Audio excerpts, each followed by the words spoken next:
ঠাকুর মুখুজ্যেদের সঙ্গে কথা কহিতেছেন। জ্যেষ্ঠ মহেন্দ্র ব্যবসা করেন, কাহারও চাকরি করেন। কনিষ্ঠ প্রিয়নাথ ইঞ্জিনিয়ার ছিলেন, এখন কিছু সংস্থান করিয়াছেন, আর চাকরি করেন না। জ্যেষ্ঠ বয়স 35-36 হইবে। তাহাদের বাড়ি কেতটি গ্রামে। কলিকাতা বাগবাজারেও তাদের বসত বাটি আছে।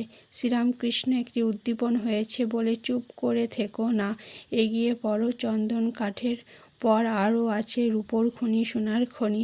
আজ্ঞা প্রায় বন্ধনে এগুতে দেয় না। শ্রীরামকৃষ্ণ, পায়ের বন্ধন থাকলে কি হবে? মন দিয়ে কথা ভগবত শুনছ, প্রথমটি ভাবছ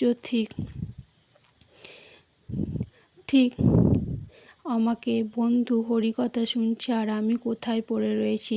আর একজন ভাবে ঠিক আমাকে বন্ধু কেমন আমোদ আহ্লাদ করছে আর আমি শালা কি বোকা।